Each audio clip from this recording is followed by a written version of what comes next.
cher journaliste. Donc, je disais merci pour la question, parce que cette question-là, elle est pertinente.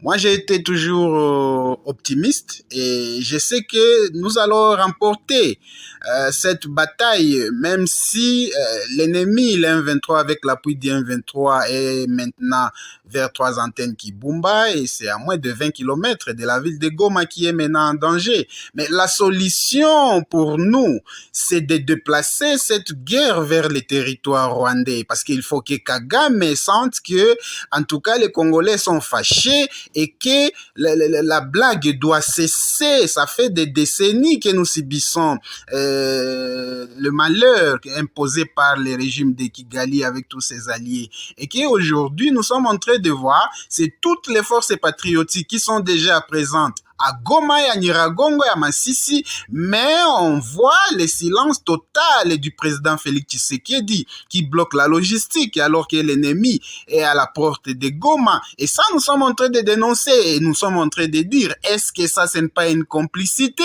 Parce qu'on ne comprend rien du tout de ce que le président Félix Tshisekedi fait. À ce stade, nous voyons qu'il dit une chose aux médias chaque jour que non, la RDC ne va pas négocier ou ne va pas dialoguer avec qui que ce soit, ou le Rwanda, ou avec qui que ce soit. Mais sur terrain, nous ne voyons absolument rien. Ce que nous voulons, c'est de voir le président Tshisekedi disponibiliser la logistique pour le FARDC, mais aussi toutes les forces patriotiques disponibles pour faire cette guerre et pour remporter cette guerre aux côtés de FARDC, parce que les forces patriotiques, c'est toute la population consciente, mobilisée déjà partout ici à Goma, à Nyiragongo, Masisi, mais la logistique fait défaut. Pourquoi est-ce que ce silence ne doit pas interpeller le régime de Kinshasa? C'est pourquoi nous sommes en train de demander que le peuple congolais, nous devons nous organiser, nous devons prendre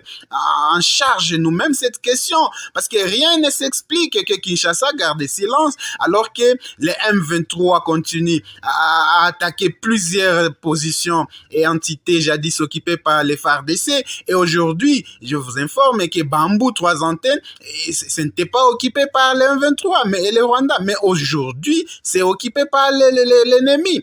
Et ça, c'est au vu aussi du président Félix Tshisekedi et le gouvernement congolais. Et ça, nous sommes en train de dénoncer. C'est ainsi que tous les Congolais, tout Congolais qui se sent patriote et qui se sent dans l'obligation et le devoir de défendre la patrie doit se mobiliser de ces jours et se préparer à des manifestations populaires pour imposer, pousser le régime de Kinshasa qui semble seulement écouté par la voix de la pression. On ne veut pas attendre qu'aujourd'hui ou demain on se réveille et puis on nous dit non, nous sommes déjà sous emprise du M23 à Goma et dans les Nyiragongo partout. Nous disons non, ça nous n'allons pas accepter parce que ce n'est pas la force qui manque. Toutes les forces sont déjà mobilisées dans la région à Goma, Nyiragongo. C'est seulement au président de la République de donner les go en disponibilisant la logistique pour que nous puissions combattre l'ennemi et que l'heure est grave, chers citoyens congolais, et que nous devons nous ravitailler et se retrouver devant les défis parce que vous savez, le Congo appartient aux Congolais. Ce n'est pas à Félix Tshisekedi que le Congo appartient, mais plutôt à nous, le peuple congolais. Et il est donc de notre devoir de défendre à tout prix ces pays, parce que je vous rappelle ici que on nous disait que la solution, ça sera les militaires kenyans ou tanzaniens ou ougandais qui viendront dans le cadre de l'EAC. Mais c'est faux, c'est une distraction que nous sommes en train de dénoncer et que le peuple congolais doit se réveiller. Parce que je vous rappelle que hier, par un communiqué, le gouvernement kenyan a dit que la force kenyane qui est arrivée au Congo ça a pour objet ou mandat de la paix. Et cet mandat de la paix, nous l'avons toujours dénoncé parce que même la MONUSCO a un mandat de la paix, c'est que nous avons toujours dénoncé. Alors que nous, on savait que cette mission kenyane et ces militaires kenyans qui sont déjà au Congo devraient se retrouver au front, sur la ligne de front. Mais aujourd'hui, nous les voyons toujours dans la ville de Goma, dans les hôtels. Et nous n'allons pas accepter. Une simple visite de distraction a été effectuée par la haute hiérarchie militaire congolaise et ougandaise. Et ils ont pensé que nous allons baisser la vigilance. Mais nous sommes en train de les surveiller. Ils ne sont pas sur la ligne de front. Et c'est pourquoi nous sommes en train de dénoncer qu'ils sont en train de venir à Kinshasa pour distraire le président Félix Tshisekedi, en fait que l'ennemi se réorganise. Et aujourd'hui, la preuve est patente, elle est là. L'ennemi a progressé encore après la présence de William Ruto, président kenyan à Kinshasa. L'ennemi a avancé encore sur la ligne de front. C'est-à-dire la distraction, elle est totale. La communauté et de l'EAC en train de distraire les Congolais, en train de distraire le président Tshisekedi. Et malheureusement, le président Tshisekedi se laisse emporter par cette distraction. Et ça, nous sommes en train de dénoncer. C'est-à-dire, c'est nous, le peuple congolais, qui devons prendre la défense de notre patrie, qui est en danger, qui est en train de partir. Ah, et nous voyons, c'est à pas des géants que l'ennemi, les M23, avec l'appui du Rwanda, Ouganda et leurs alliés, sont en train d'avancer sur la ligne de front. Et nous, qu'est-ce que nous faisons? Nous ne voyons absolument rien. Je tiens à rappeler ici que c'est depuis le début de cette guerre des M23, nous n'avons jamais enregistré que les M23 ont récupéré tel ou tel autre village occupé déjà par les M23. Nous n'avons jamais enregistré ça, et ça, nous devons dénoncer parce que c'est inconcevable. Le chef de l'État est préoccupé par autre chose, alors que sur terrain, nous sommes en train de voir l'ennemi progresser vers Goma et bientôt Masisi, parce que l'ennemi a pris Bambou. Bambou là-bas, c'est tout près de Kibirizi. Après Kibirizi, c'est Nyanzale. Après Nyanzale, c'est Mweso. Après Mweso, dans les territoires de Masisi, c'est Kichanga. Après Kichanga, là, ils peuvent facilement infiltrer Sake, la cité de Sake.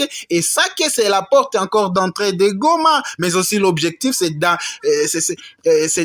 couper les trafics qui restaient entre Goma et le Grand Nord. Et ça, nous sommes en train de dénoncer. Pourquoi Kinshasa ne veut pas prendre des mesures imposantes pour que nous puissions barrer cette progression de l'ennemi? Et nous sommes en train de dire que ça, c'est un complot du gouvernement congolais. Ils doivent des explications. Et ainsi, nous sommes en train donc d'en appeler à la prise de conscience. On ne libère pas un peuple, cher Congolais, mais plutôt le peuple se libère. Et c'est par la lutte que nous devons remporter cette bataille, que je suis en train de dire que nous devons déplacer cette bataille vers le Rwanda pour qu'ils sentent que réellement les Congolais sont fâchés et sont prêts à tout, même donner leur vie pourvu qu'il y ait la paix, la sécurité. Et ça, nous sommes en train de dire, un étranger ne peut pas donner sa vie pour un inconscient. Nous, peuple congolais, j'ai dit à ce stade, nous sommes inconscients, même s'il y a beaucoup de Congolais qui sont déjà mobilisés, qui sont prêts à affronter l'ennemi. Mais j'ai dit, nous sommes inconscients. Comment un Kenyan, un Ougandais, il peut venir et dire, non, moi je viens me battre pour accepter de donner ma vie pour qu'un Congolais dorme aisément dans sa chambre. Ça, c'est un rêve debout. Ça, c'est rêver debout. Et ça, nous sommes en train de rappeler à la conscience et les peuples congolais. Donc, le gouvernement kenyan ne peut pas venir nous dire aujourd'hui, non, c'est nous qui avons la solution au problème du Congo. Le problème du Congo, c'est nous, les Congolais, nous devons relever les défis et accepter de payer les prix. Il y a pas une libération sans payer les prix. C'est pourquoi nous sommes en train de dire, nous devons quitter cette distraction et prenons-nous en charge. Et nous sommes en train donc de dire à tous les Congolais, à toutes les provinces de la RDC, de bien vouloir s'élever et organiser des séjours de manifestations populaires de soutien à la population de l'Est qui croupit toujours dans la misère, qui croupit toujours dans un calvaire insécuritaire permanent. C'est-à-dire, c'est un complot. Et la RDC, donc, est en train de se battre contre toute la communauté internationale. Les Nations Unies sont complices, les USA, les Américains sont complices, la France et Londres est complice. C'est-à-dire, c'est un complot généralisé de la communauté internationale et qui a communiqué les codes de bonne conduite à la communauté de l'EAC pour effectivement accomplir les plans de ces blancs-là, de la communauté internationale. Et nous devons nous lever, peuple congolais. Nous devons nous lever. Il n'y a pas que quelqu'un d'autre qui viendra nous sauver, qui viendra défendre notre patrie. C'est notre patrie à nous. Nous devons la défendre à tout prix. Merci donc, nous sommes en train de demander que nous devons nous unir plus que jamais. On est fort, mais nous devons prendre conscience de cette force. Et c'est en nous unissant, en nous réveillant de notre sommeil que nous devons remporter cette bataille. Battons-nous donc pour défendre la patrie envahie par le Rwanda et alliés pour enfoncer davantage, ils veulent enfoncer davantage le Congo dans la misère indescriptible et en fait de piller nos ressources minérales jusqu'à l'aboutissement de la balkanisation.